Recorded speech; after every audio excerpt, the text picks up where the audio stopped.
Obrigado, Sr. Presidente, Sr. Presidente da Comissão, Srs. e Srs. Deputados, Sr. Ministro, Sr. Secretário de Estado. O PSD, feita a análise desta proposta de Orçamento de Estado 2012, entende que se trata de um orçamento corajoso, um orçamento verdadeiro, não ficcionado, um verdadeiro orçamento de combate. É um orçamento que enfrenta e assume as dificuldades, e assume as responsabilidades, e assume a estratégia de reequilíbrio dos recursos financeiros, salvaguardando o acesso dos cidadãos à saúde. Isto leva-me a questionar o Sr. Ministro sobre uma estratégia política que o PS seguiu de referir que este orçamento tinha almofadas, tinha folgas. E a questão que eu coloco ao Sr. Ministro, analisado o orçamento pelo grupo parlamentar do PSD, nós não vemos folgas nem almofadas, antes pelo contrário, vemos sim grandes dificuldades em reequilibrar as contas relativas à saúde. Se há folgas e almofadas, eu desafiava o Sr. Ministro também a dizer-nos onde é que estão as tais folgas e almofadas. É que, de facto, o PS, responsável pela situação em que deixou o país, depois de 6 anos de governação, em que teve a oportunidade de fazer o seu melhor e acabou por fazer bem pior, deixou-nos um Estado lastimável no país, mas não resiste, depois de 6 anos de ficção, em tentar confundir a opinião pública e introduzir um discurso político também ficcionado sob a hipótese de existirem folgas e almofadas.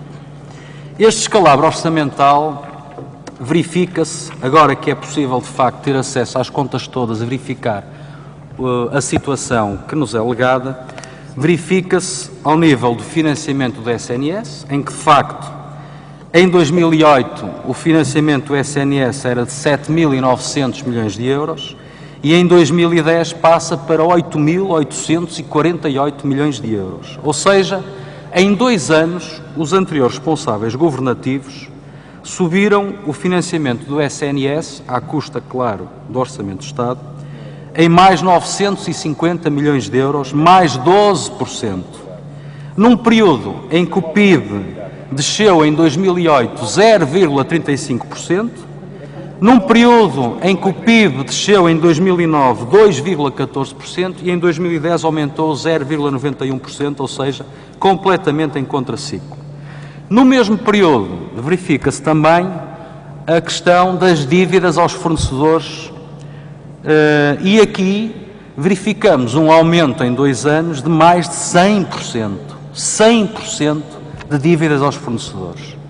Em 2008, de 1.217 milhões de euros, passando em 2010 para 2.468 milhões de euros, ou seja, em 2 anos, mais 1.252 milhões de euros. É de facto absolutamente incontrolável e ingerível e também explica a realidade económico-financeira do país. Aliás, os anteriores governantes, quando confrontados com a dívida, em 2008 assumiam que era de 908 milhões, menos 300 milhões do que aquilo que é a verdade, e em dezembro de 2010, quando confrontados com uma dívida de mais de 2.000 milhões de euros, afirmaram que não correspondia à verdade. Ora, a verdade é que no final de 2010 a dívida estava em 2.468 milhões 430.633 euros. E em setembro de 2011, de acordo com as contas apresentadas, está em mais de 2,8 mil milhões de euros, estimando-se terminar em mais de 3 mil milhões de euros. Todos se recordam das declarações do ex-primeiro-ministro, quando anunciava ao país que tinha acabado com o crónico subfinanciamento do SNS. A realidade é exatamente oposta. Aliás, é um exemplo, o saldo positivo que estava previsto pelo anterior governo no Orçamento de Estado de 2011, um saldo positivo de 31,9 milhões de euros, onde é que eles já lá vão? Onde é que eles já lá vão, quando o resultado é mesmo de um déficit que vamos chegar no final do ano de 396,2 milhões de euros. Enfim, entre declarações de ex-governantes que afirmaram que tudo estava a correr muito bem, acabando num pedido de ajuda externa, de socorro financeiro, conhecemos finalmente as contas verdadeiras. No entanto, Sr. Ministro, eu gostava também de me socorrer aqui de uma reflexão que o Grupo Parlamentar do Partido Socialista promoveu na quinta-feira passada, com um conjunto de pessoas ligadas à temática da saúde, e o Sr. Deputado Carlos Zorrinho, na qualidade de Presidente do Grupo Parlamentar, tem uma frase que eu de facto acho, nem vou adjetivar.